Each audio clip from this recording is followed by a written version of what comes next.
Welcome one and all to a new episode of MyRPG podcast. Today's guest is Marc Altfuldisch. He is a platinum seller on the DM's Guild. It's a place for supplemental D&D content. He's got multiple products, the Heroes of the Orient series, as well as his epic character series. He's a fantastic creator from Denmark, and in this episode we talk about his products, kind of what it took to create them, where the inspiration comes from, and tips and tricks for others who are either wanting to create their own content and then publish it online, as well as more specifically geared towards, doing it via DM's Guild and working with Wizards of the Coast. So I really hope you guys are starting to enjoy a couple of these more instructional episodes that I'm having here, where we're getting in depth with the process that it is to create things, and I'm hoping to have more of these coming soon.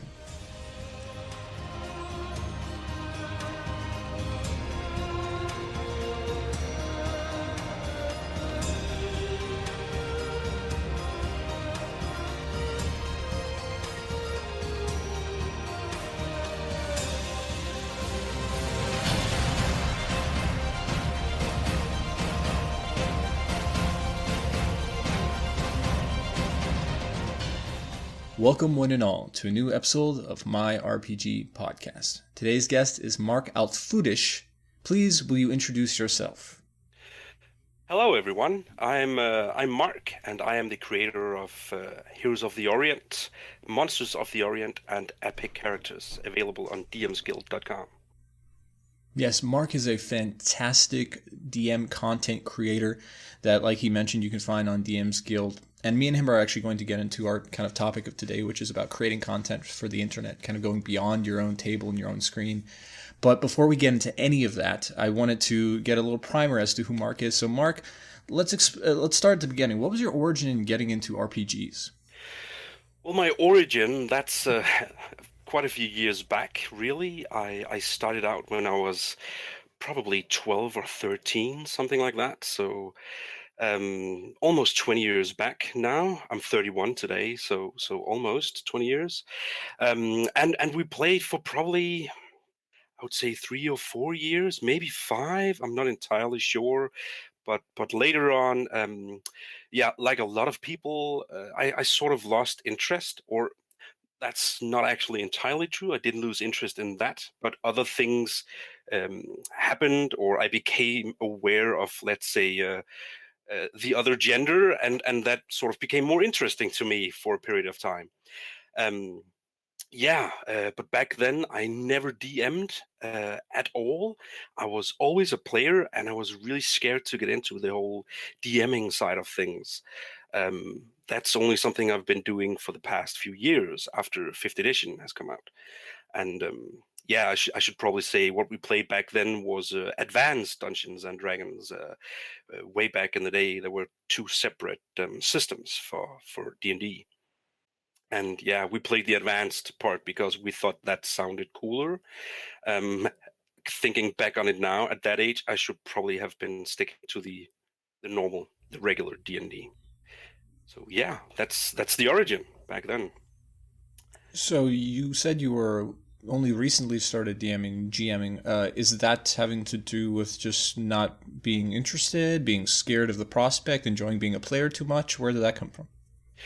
Well, I started DMing because, I've matured a bit since I was 13, luckily, I would say. But no, as a day job, I'm a lecturer, so I'm very used to speaking in front of people, and that doesn't weigh me down anymore. So I thought, let's try it out. So I just, we when 5th edition came out, we had to start a game, and I didn't DM right away. But soon I couldn't get enough of it, and now I don't have one game running. I'm a part of 3 different play groups where I DM 2 of them, and I'm a player at the last one.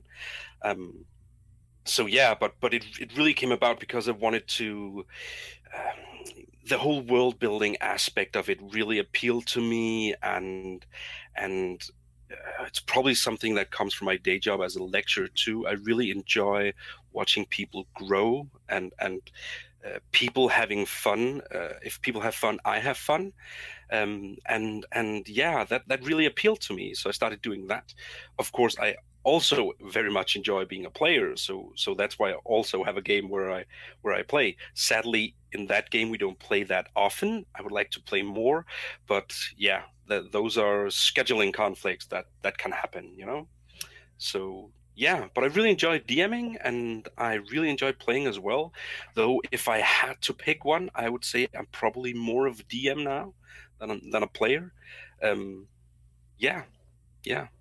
So you mentioned Advanced Dungeons and Dragons and Fifth Edition as well. Is Dungeons and Dragons and like fantasy RPGs kind of your only RPG background, or have you branched out into anything else? No, I've never really branched out into anything else. I've had a look at other things, but I haven't really been able to find play groups.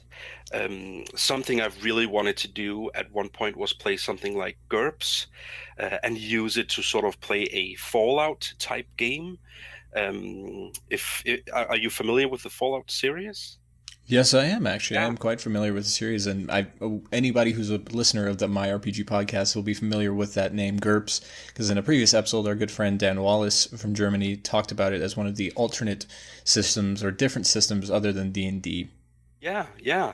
Well, as I said, I've never actually played it. I would love to go ahead and try it at some point, but back when I played AD&D back in the day, I think it was about the same time that Baldur's Gate came out, the first one for PC. I played that, and I played Planescape Torment, one of my absolute favorite PC games ever, and of course Baldur's Gate 2, and there's Neverwinter Nights, and all of those games, but Fallout as well. And I'm very much in love with the Fallout universe as a whole.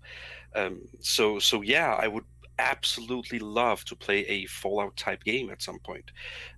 But yeah, as with all things tabletop, it's a bit limiting in that sense because I don't really know anyone else who would like to do that. so so yeah, for now we're just sticking to D&D and mostly in the Forgotten Realms actually so far. So Fallout universe, you're mentioning Forgotten Realms. You're having a strong kind of build up in setting and in backstory and in lore and stuff like that. Is that what initially draws you towards RPGs or your own games that you play into, especially games you write? You're big into the lore because you mentioned that world building aspect being the reason you switched over to being a game master. Is that you? Is that your in? Is that what your tie is? Yeah, yeah, absolutely. I mean, I love the whole idea of creating something. Obviously, that is also a big part of why I started doing my own supplements. Um, but yeah, I love the world building, but also the storytelling part, the narrative part that goes along with it, building intricate stories and lore, and delving into why this culture, why is it in this way, and of course, there's always some real world inspiration for that, or something you've seen in a TV show or read in a book or in a comic book or whatever. But yeah, it's really fun, and I spent a lot of time before I started doing things for the DMs Guild and that part. I spent a lot of time on Reddit and creating things there, and always loved creating things and sharing them with other people. Yeah, but world building definitely. Yeah, that's a big tie. So we're kind of naturally transitioning to the main topic here. So my question is, what is then, is it just a general curiosity as to like how to change a system? What would be great to kind of supplement a system to that then brings you to going from, okay, this is something I'm interested about my head or I'm maybe playing at my table to let me publish this online. Like what's that push? Well, actually, the first title I made was Epic Characters. which is all about going beyond level 20 as a player and all the way up to level 30. And of course, looking back at it now, I think it was probably a bit too soon that it came out originally, because D&D 5e was so new still at that point. No one really played at level 20 yet. So it's a lot more relevant now somehow. That sort of makes sense. But I forgot what was the question. Sorry. Sure, no problem. So what I'm saying is you started, DMing, you're creating your own games, you're doing your own world building, but all this ideas stay in your head and typically go to your table and your players who you're playing with. But what's the step then between this is something that works at my table to like, I think the world should see this or the world should try this idea? Oh yeah. Actually, I've always wanted to share things. It started out a little bit with me creating a few things and sharing them in my play groups. And I remember one of the very first things I did was I created an archetype for the barbarian class for 5e, and because I really wanted to play a dual wielding barbarian at that point. The thing turned out to be horribly imbalanced, not in a overpowered way, but in a completely underpowered way, because I didn't really understand the mechanics yet at that point. That all came later, but we tested it and we tried it, and luckily my play groups, they're very willing to try new things, and we always play with something. If something turns out to be overpowered, then we just change it because we want everyone to have fun. So there's this sort of environment where it's all okay, and yeah, then I started doing more things and tried a few things out, but then I started sharing a few things online. And I mentioned earlier, like Reddit was somewhere where I shared some monsters and things and got a lot of good feedback on those. Looking at them now, I would have done a lot of things differently. But then I started doing the epic thing, because in one game where I was playing, where I was a player myself, the DM he always started talking, or he talked a lot about how there used to be epic levels and how he really wanted to take the game to epic levels at some point, but there was nothing there in 5e. So I started doing it myself. I spent a lot of time on that back then. And then I shared it on some forum. I can't actually remember where it was, but I got a lot of feedback there. And of course, a lot of things were horribly broken, both underpowered and overpowered. And yeah, the concepts sometimes didn't work because there was a rule that contradicted it, and things like that. But the core ideas of some things of most things were quite all right. So yeah, and as I actually did all of that, they announced that they would be launching the DM's Guild. So at that point, I thought to myself, well, if I refine this a bit and we test it a little bit, maybe I can share it with a larger audience. And yeah, so that's when I really started delving into all of that and try to refine it and do all those things. But there's this natural progression where the first thing I did was I made it all in Word, and I thought it didn't really look okay. And I've always had that feeling when you open a Dungeons and Dragons book and you read through it, there's so much inspiration just because of the illustrations and the way they place things. It all just blends together so well, and I didn't have that feeling with my own stuff. So that's really why I started delving into trying to acquire artwork and things like that, and trying to teach myself InDesign. Like when I started this, I had absolutely no idea how to use InDesign, but through about 1,000 hours of tutorials and things, I sort of got through that. And yeah, I can only recommend that to anyone. It's a bit of a learning curve, but once you get a hang of it, it's really easy and really a joy to work with. And yeah, then that was it. Really, that was the start. And then I released. Epic Characters on the DM's Guild, and it's sold okay, but yeah, it wasn't an instant success by any means.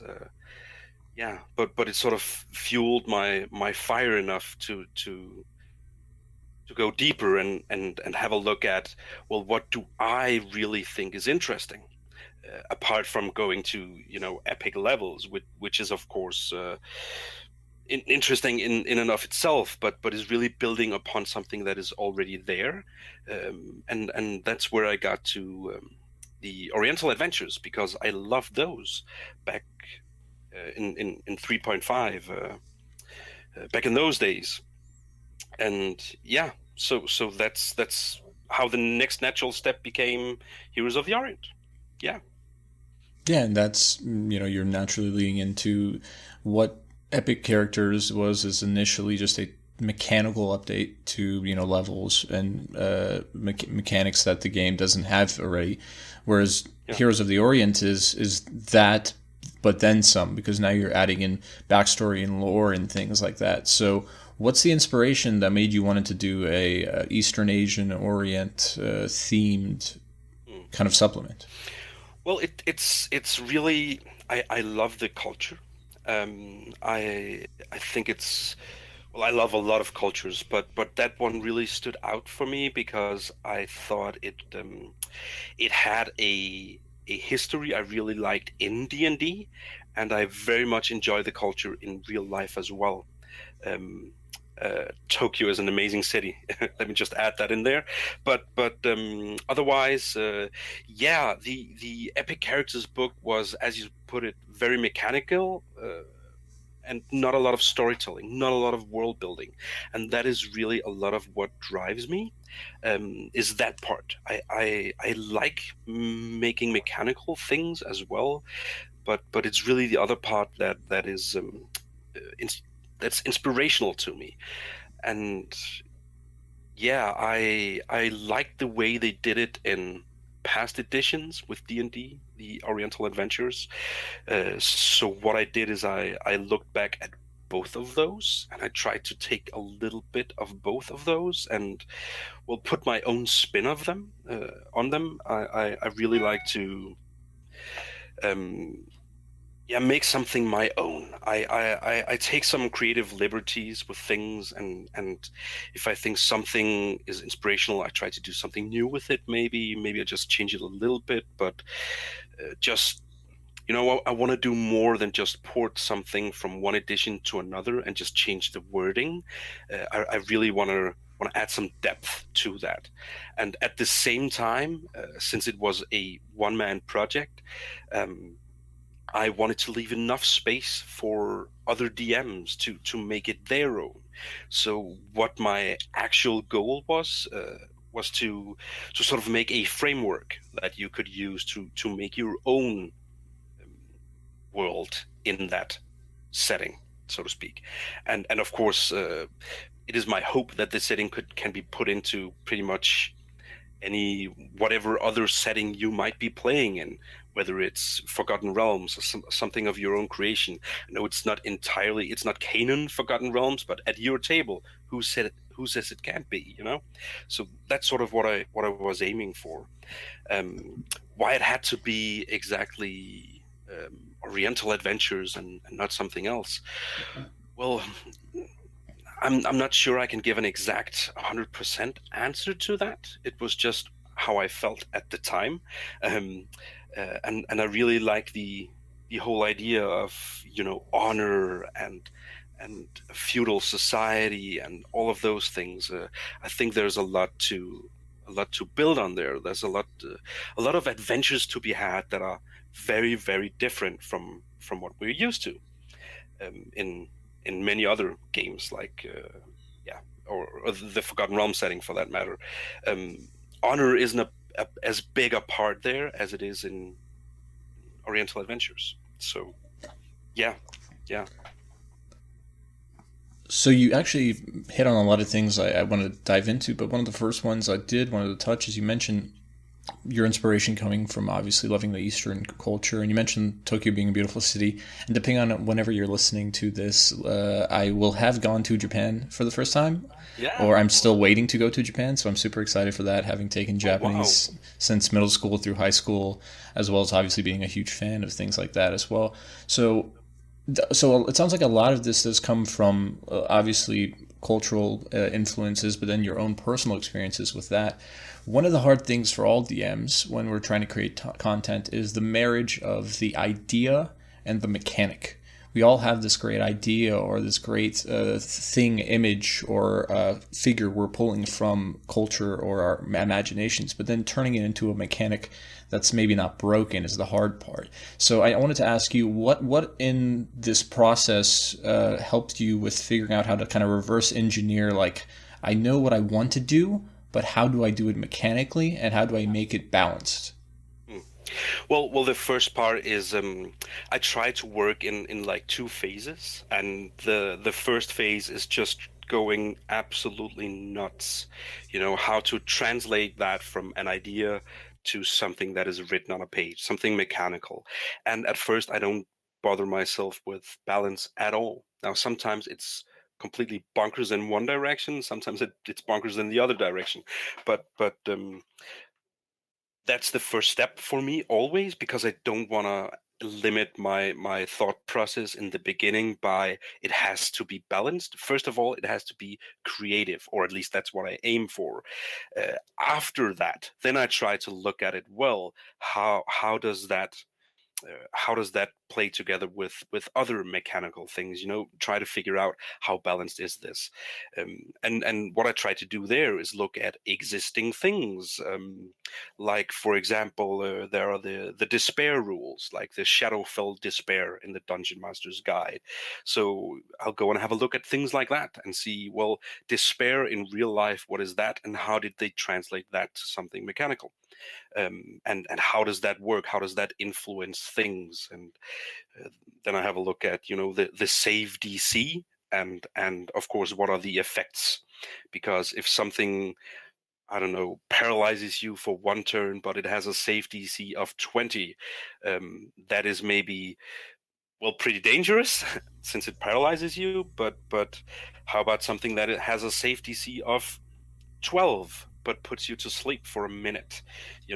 Try to figure out all these things. There's of course also, what type of save are we talking about? And it's the same thing with spells. I always try to look at I often felt like I want to mix it up a little bit and use an intelligence save instead of a wisdom save. But I figured out you got to be really careful about that, because a lot of monsters have okay wisdom, but a lot of monsters have really, really bad intelligence. So even, a beast like a fly has an okay wisdom, but it has really bad intelligence. So spells can become really bonkers if you don't grasp something like that. And as you sort of delve into it, and I've gotten tons of playtesting feedback from other people who've helped me out, because it's really massive for just a single person to try and get something to be right. Of course, when I did Heroes of the Orient in the beginning, I didn't have nearly as much outreach as I do now, perhaps. And now I have an easier time finding playtesters as I did back then. But I've refined a lot over time. And one of my sort of design philosophies is it's okay to get things wrong. Don't be afraid. That's something I would encourage everyone to do, is just don't be afraid to get it wrong. If it is, you can always fix it later, and you will get stuff wrong. I mean, there's always something you didn't anticipate, or some mechanic you didn't figure into the whole thing, and yeah. So what I try to do on that part is also just talk with the community, take feedback. It's usually helpful, and I really want to listen to what people say. First of all, because they spent their hard-earned cash on something I made, so I feel like that's the least thing I owe them. But also because I want to make it the best thing that it can be. I want it to work at the table. I love the idea of helping other people create cool and fun adventures. That brings me a lot of joy. So yeah, that's the final part of it. Really, is just gathering feedback from many people, and the more people purchase something, the more feedback sort of comes in, and the more I try to go back and change things. And well, Heroes of the Orient, in the beginning when I did that, it was a lot smaller than it is now. I think it has gotten like somewhere between 20 and 35. Is that too much? 20 or 30 pages, something like that. In addition to what it had originally, I've put a lot of extra stuff in there, just because I felt like, yeah, the reception has been so amazing. I mean, people have been so positive about it. I've gotten so much good feedback. So it's really about, making it a fluid thing, where it's, as soon as it's written on the page, that doesn't mean it's the final version of that. We can always go back and change something for the better, hopefully. Yeah. And the reception to it has actually been really fantastic. Kind of going back into the putting it all together, was this something that you had the idea for, and then obviously you brought the materials from the previous editions, or was this like still a part of your own homebrew thing? Because like just looking at the depth of this content, for those of you who haven't seen it, it's the Heroes of the Orient. You have the DM and a player's companion, as well as you have the monsters, as well as you have, I think, an addendum for the Kensai. Is that right? Yeah, exactly. Yeah. So I think that's 3 in total products, right? Yeah, it is. Although the last one you mentioned there, that's a pay what you want title. It was really meant as just sort of a thank you to the people that purchased Heroes of the Orient, because I was completely blown away by the reception that it got. Yeah. So yeah, tying back into what I was kind of trying to get to here. So is this a thing to where you had the anticipation that this was going to be obviously a bigger and continued series, and you were going to do it, or was that a reaction to how well the community took Heroes of the Orient's first product? Well, I didn't plan on it being a series. Well, I had hoped that it could be, but I never really planned for, yes, this is how we're going to do it. Well, I always wanted to make monsters for it, and originally I felt like, yeah, I'm gonna make Heroes of the Orient, and I just wanted it to be a few, a little bit of story and things like that. But then I really felt, to sort of flesh it out, I had to add in some archetypes that fit there, and then I worked on that, and then I wanted to add some classes, and at one point I actually had a Wu Jian as a complete class, but that ended up getting scrapped and just became a wizard archetype. Yeah, it just kept growing and growing, and then I actually wanted monsters in there as well.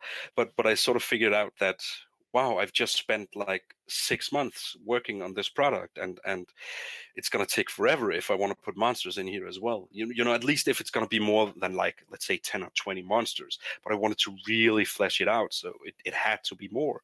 So then I released Heroes of the Orient, and the reception was amazing. So then I went and did a few extra archetypes for the Kensei, and released that, and that is done quite okay.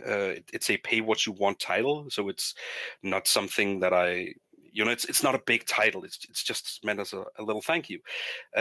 But then I really wanted to, like, seeing how well received it was. I really felt like, well, this is only half the world, because if you can't populate a world with monsters in a D&D game, not just monsters but also NPCs and things like that, then it's not really a complete world yet.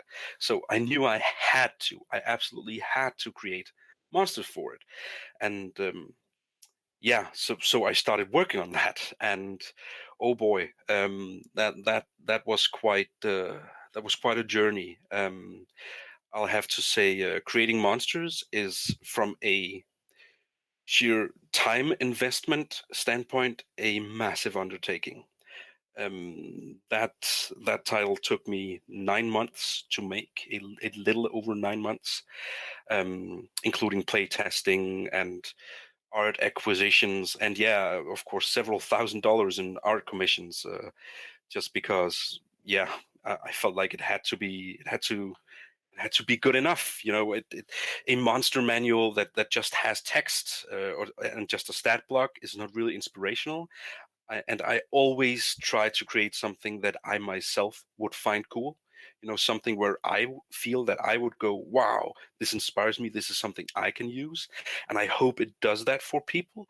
That's what I aim for, at least. But yeah, so I had thought maybe a few months would be, yeah, I'd have to put in a few months to get that all done.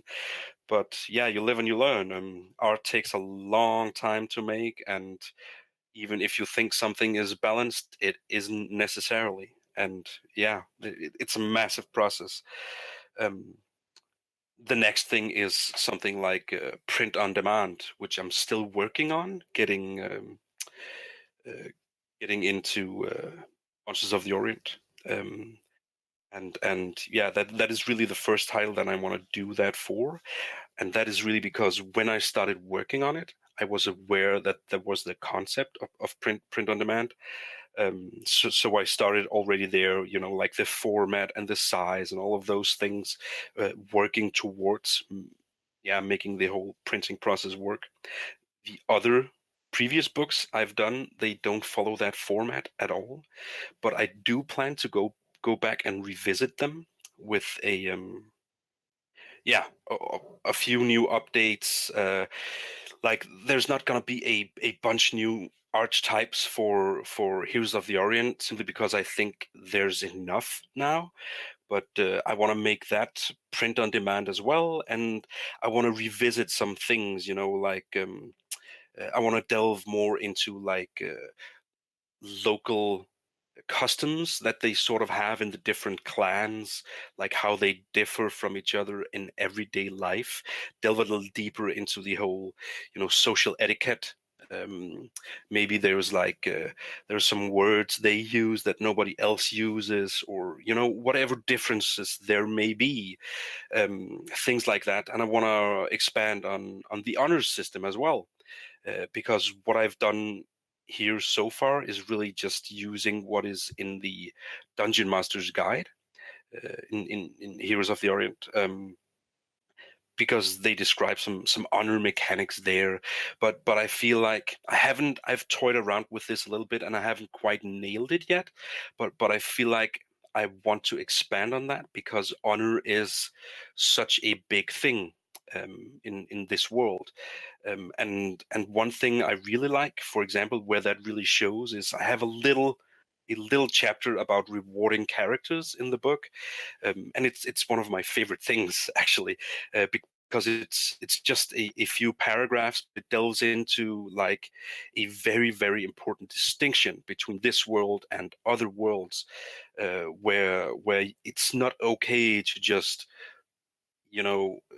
kill some monsters and take everything they own, because that's not honorable. You don't just take things from other people. So I try to like give some options for like having a lord grant some rewards, and things like that. So yeah, I want to delve more into the whole cultural thing, because that's really the meat of the whole product. I think of the whole universe there. Yeah, and I really want to get into when you were mentioning a little bit earlier about all the kind of logistics that come into making this product. You mentioned learning in design as well as art commissions and things like that. Could you just touch on just the logistic sides of like figuring out how it's going to look?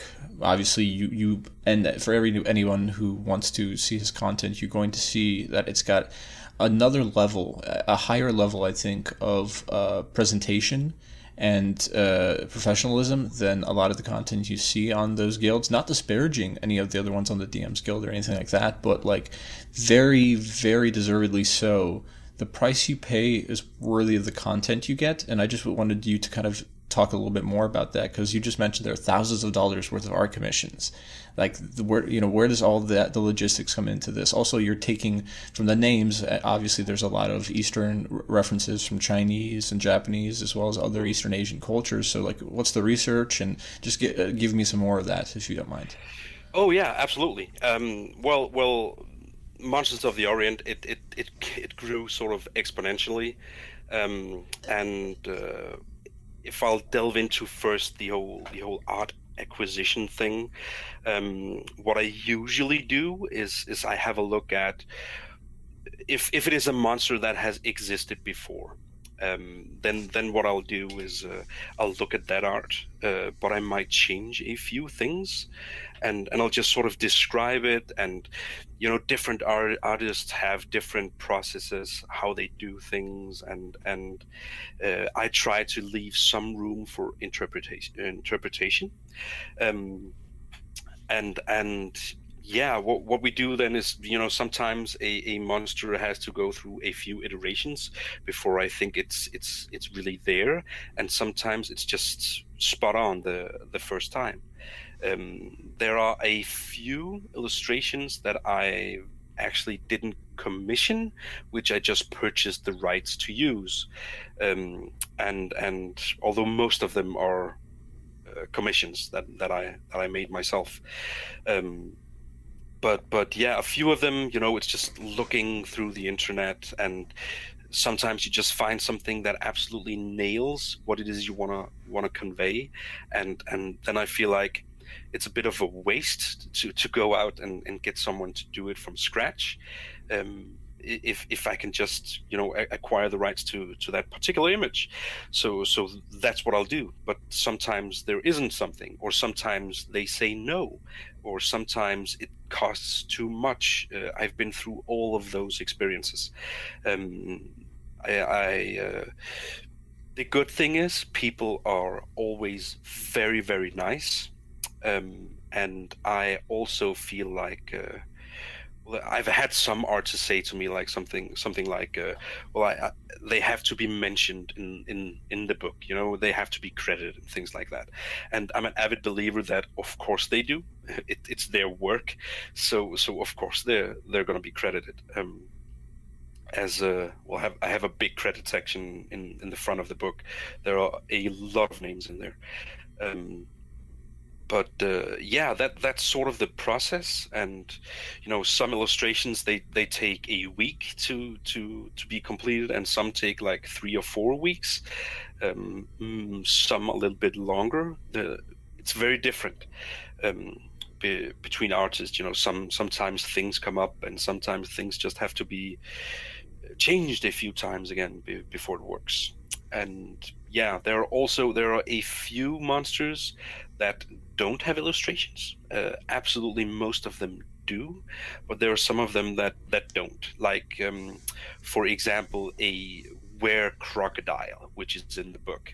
That one doesn't have an illustration, but I really tried to, and that's really just a matter of I can't afford it. I can't afford art for every single piece, but I try to sort of go like, a were crocodile. I think most people can probably imagine what that looks like. So I felt like if we're going to skip something, skip things like that. That is to say, that's in a section with quite a few were creatures. And of course, there's art for some of those creatures, but not all of them. So I try to have at least one piece of art on, every spread. Yeah, just to break it up. Of course, sometimes there are 3 monsters on a page, and things like that. So it differs a lot. Yeah, and some of them have full page art. Some of them just have a little bit of art. And recently, in my next project, we can touch on that a little later if you want. But I'm moving more towards not going full page, but going more towards just the creature if it's a monster without a background and things like that.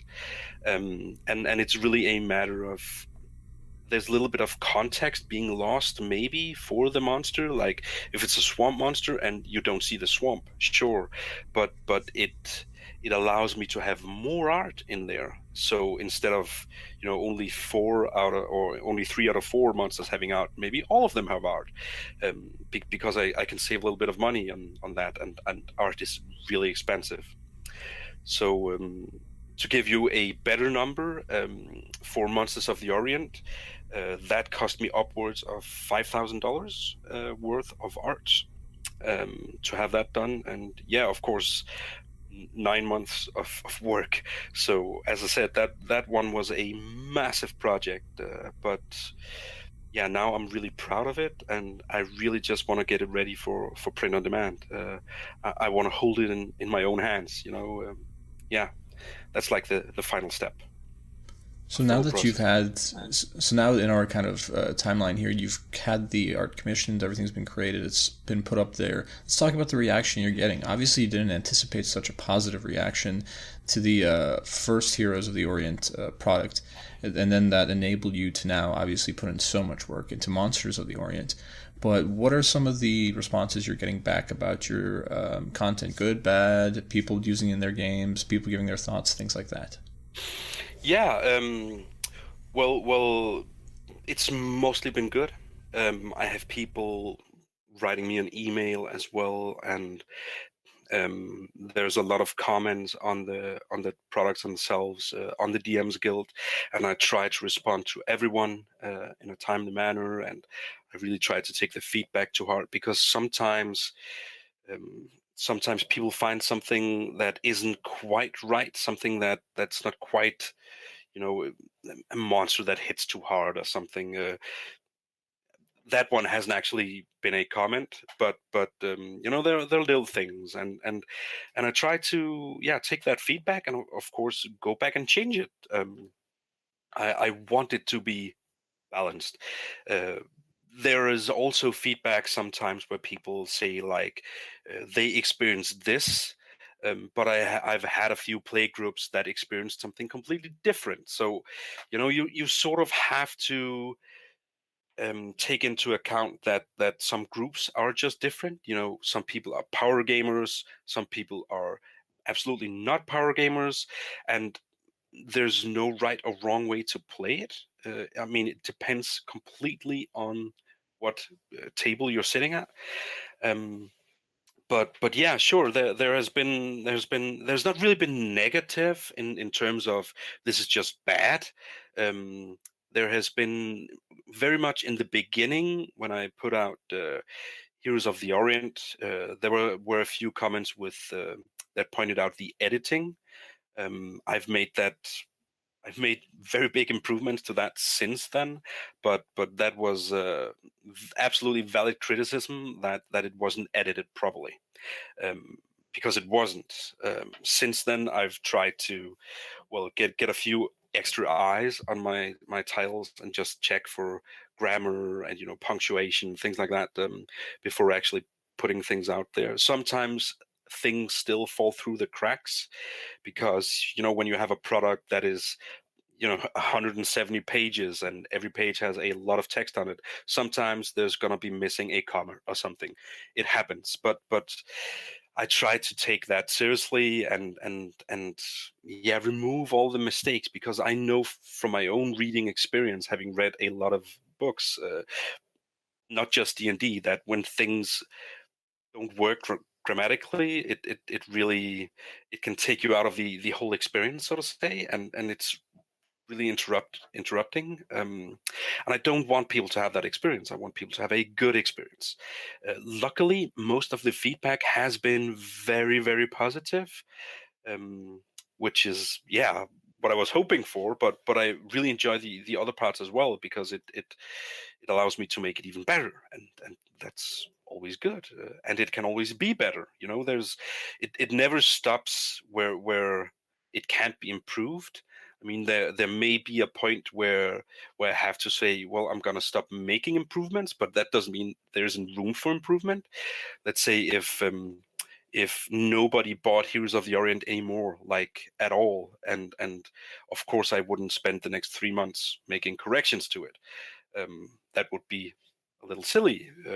But what I do want to do is expand on what is already there, and take a lot of feedback from what people have said. And one of the things I really enjoy about some of the feedback I've gotten for Monsters of the Orient is the diversity of creatures that are in there, and I've really tried to do exactly that, because it's very easy to just go, well, we're gonna have ghosts, and we're gonna have oni, and we're gonna have some, I don't know, some trolls or a few weird creatures. There are some creatures that are really weird but super interesting. Um, and yeah, I really wanted to be um, very diverse in terms of their, not also in terms of challenge rating, but not just in terms of challenge rating, also in terms of how they exist in the world. You know, what is the lore of them? I made a few. I tried to incorporate blood magic, which is called Maho. And there are some blood oozes that can be used by these Maho Tsukai, which are the ones that the blood mages. And yeah, try to flesh out a system for that. And that is a very unique way of casting spells compared to how other monsters do it.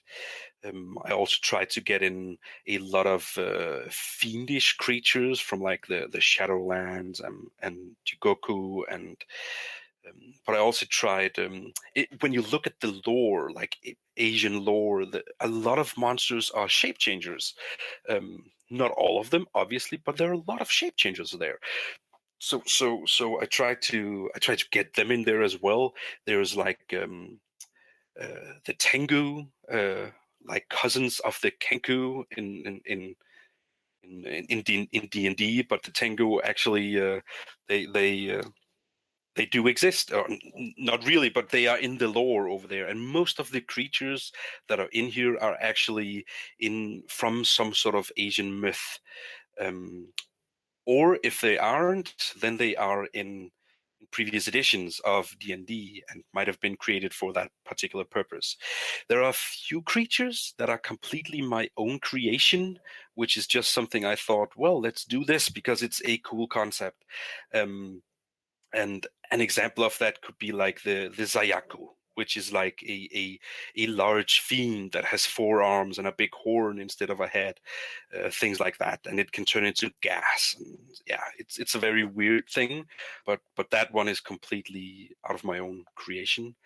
Um, I also want to do, sometime in the future, I want to do something like an epic expansion to Monsters of the Orient that has some epic monsters, because there are a few hints to some monsters that, you know, I try to leave some room so I could go beyond challenge rating 30 in the future sometime. Like when you read this section about the Oni Lords, it refers to Saisho, um, which is like the ultimate Oni Lord. It's like uh, the the the lord of all of Jiguku. He's the strongest of them all and the oldest, and like the absolute, the ultimate evil, so to speak. And he's not, he doesn't have a stat block. He's just mentioned. And this the same thing with the Xiangxi, which are like 4 different types of very alien creatures. It's sort of a far realm-esque um, vibe they have, and there are some references there to like all of these 4 types of Xiangxi. They each have a lord that exists within the far realm somewhere, and I really want to stat them out at some point as well. But we're definitely gonna have to go beyond challenge rating 30 for that. So I want to delve in and mix the two, epic and Orient at some point. Mark, there's also one thing I kind of wanted to bring up, and this is, I don't know if this is going to be too either Western centric or too American centric, but the term, Heroes of the Orient. Orient is a term that has a little bit of a negative connotation in American history with the way we kind of treated Japanese Americans and or Chinese Americans who came over and helped to build our railroads as well as World War II. Was there any sort of like backlash or any negative feedback you received due to that term as part of your products? Well, yes, I have gotten a few comments on that from time to time. It hasn't been a lot, but a few people have mentioned that. This is something I learned after having put out the Heroes of the Orient title. But yeah, and something I absolutely was not aware of beforehand, because I'm European myself. And in this part of the world, we sort of have a different view on it. Um, Really, to me, it's just like referencing the Nordic countries or Slavic countries or the Orient. It's not a bad term here. So I really think it's a cultural thing. And yes, there have been a few people that are like, wow, that is super disrespectful to Asians, and that was not my intention at all, and nor is it something that I perceive as disrespectful, or any of my um, fellow Europeans with Asian backgrounds feel that is in any way derogatory. That is just a term like so much else. It means nothing. um, but yes, I have gotten the impression now that it's a bit different for Americans, and of course, that is fine. If I could go back and change it now, or if I could do it all over again, I probably would.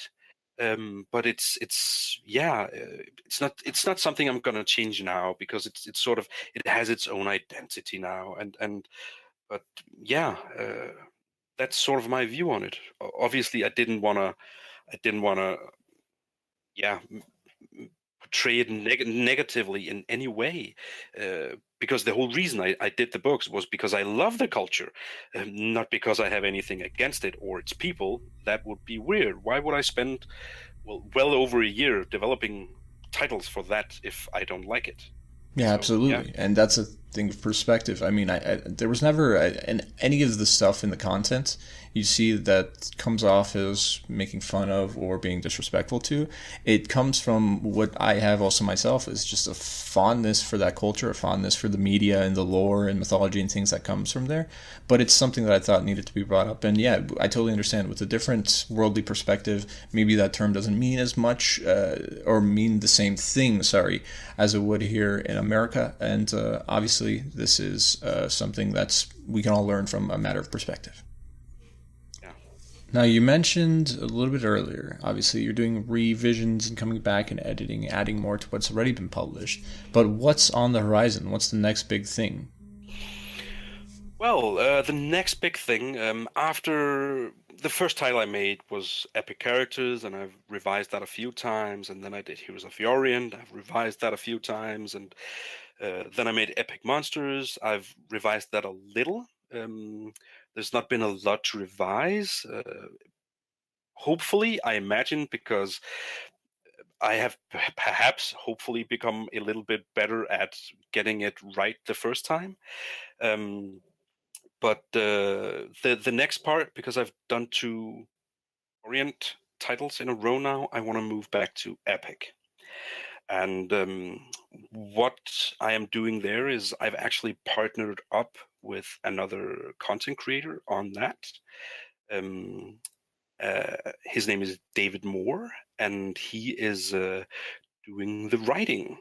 So it is going to be a series of books called Ulround's Guide to the Plains. And yeah, if you don't know who Ulround is, he is sort of the Lord of Candlekeep, or not the Lord. He is the Keeper of Tomes. Um, yeah, and obviously Candlekeep is a place where there's a lot of lore, and it's a massive library, and it's in the Forgotten Realms. And with the in the on the DM's Guild, we're only allowed to publish things that are in either non-setting specific, or things that are the Forgotten Realms or Ravenloft. So this one is a little bit of both the Forgotten Realms and Ravenloft. And the first one, or what we're going to do really, is with each Ulron's Guide to the Plains, we're going to delve into a particular plane. And the first plane we're going to delve into will be the Shadowfell. And there we'll have a look at some of the domains of dread. We'll have a ton of monsters. Looking at it now, it'll be well over 160 pages. The first one here, and we'll have a few locations for the Shadowfell. We will have statted out a few gods in there, so there will absolutely be monsters that are epic. Now, it's not just epic monsters. There is lore, and there is, for the Shadowfell in this book at least, and there are also monsters that are below challenge rating 30. It's not exclusively CR 30, but there are a few in there that are higher than that. And there are also all the way down to like CR, 2 or 3, things like that. But it's really about, sometimes you need to swarm players.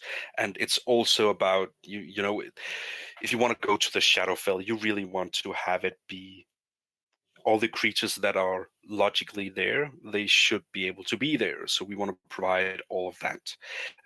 But there are a lot of creatures. There are, the different gods that we'll have there. One of them will be Shar. The Raven Queen won't be there because she is not a part of the Forgotten Realms, although I really like her in the lore, and a lot of other people do too, but we cannot include her, sadly. Are you sure? Because I just saw some recent Unearthed Arcana and mentioning some content about the Raven Queen. Yeah, they've done her a bit in Unearthed Arcana, but it's not a part of the DM's Guild license. So if you have a look at what is allowed in the DM's Guild, because that is separate from what they do in their own Unearthed Arcana series, but yeah, we can only include Forgotten Realms and Ravenloft. Now, I'm trying to go through a little bit of a loophole there, because things like, a fan favorite is Vecna. And Vecna is actually not part of the Forgotten Realms, but he is part of Ravenloft. So that one is actually fair game. And he'll be in the book as well. And he'll be there as a challenge rating 38 creature. So for example, there will also be, for all of the different gods, there'll be a few creatures that are devoted to them. Like Kalimvor is going to be there, and that's because we include a little bit of the Fugue plane, but only because the Fugue plane is not big enough to warrant a book of its own. So we're going to include that part here as well, and that has to do with the whole, petitioners, when people or creatures die and then they go to the Fugue plane to be judged and all that, they move through the Shadowfell. So it sort of made sense to put that in here. But along with Kalimvor, we also have Doom Guides, which are sort of his clergy, the holy warriors that are devoted to him. And we have that for all of the gods that we have in here. Well, all of them. There'll be 5 in total. So it's not like there are 20 gods connected to the Shadowfell and the Fugue plane. But there'll also be Cass, the Betrayer. He sort of goes hand in hand with Vecna, and he's actually connected to Ravenloft as well. So lucky me, they included both Vecna and Cass in Ravenloft, because that sort of allows me to include them here. Yeah, it seems like there's a lot kind of for the future there, and I cannot wait to see what comes from that. I would ask, though, just generally, if anybody's trying to now get into either posting on the DM's Guild or any sort of online supplemental content, what sort of tips or tricks do you have for them? Well, I would say I've followed a lot of discussions online and how people do it. There are a few groups on communities where people talk about it. There are Facebook groups, and people talk about it on the D&D Beyond forums and on Reddit and places like that. And a lot of things that often come up is like what sort of software do you use? And for that, I would absolutely suggest Adobe. I use Photoshop and InDesign myself. The learning curve is a little high, so if you're not into that, there are some okay options available. Like there's the home brewery where you can actually make decent looking things. So for absolutely new people, I would recommend that. At least if you want to have it look um, like in the 5e way, then that is definitely an easy way to get into it. And otherwise, yeah, what other tips do I have? I would say in regards to how to create things, don't be afraid to share, and don't be afraid to listen to feedback. Always see the positive in what people say. Now, sometimes people might come off a little harsh, and sometimes you have to defend something you've done and say, well, it is this way because, yeah, whatever reason there might be. But always try to remain positive and yeah, take it to heart. Even if you don't disagree with something, you can still disagree and take it to heart. So yeah, in regards to pricing, I would say it's really funny because back in the day when I put up epic characters, I put it up for $10, and the only reason I did that was like because that's what I felt I would pay for it. I would happily pay $10 to get that. That's how I felt. So I just put it up for $10, and I thought that was fair. Now, I did the same thing with Heroes of the Orient. Heroes of the Orient has grown a lot since then. As I said, I've revised and added a lot of new things. If I were to price it today, I would probably price it a little higher, but I don't feel like going back and changing something that has, yeah, that just felt off. If I had done it in this complete form that it has now, since it's grown so much in size, I would probably have priced it at 15, or at least that's how I feel I would be comfortable paying for what I would get for it. So yeah, I would encourage people to just price things what they feel they are worth. And yeah, I've read a few comments like what day of the week is the best to publish, and I have no idea. I have never thought about that. I just published things, and I hoped that if it was good enough, people would buy it. And if not, well, then I've just created for myself, which is fine too. The only title where I really hoped I would sell was Monsters of the Orient, but that's just because I had such a huge monetary investment in that I sort of felt like I really hope this sells. But yeah, luckily it did, so I'm quite happy with that.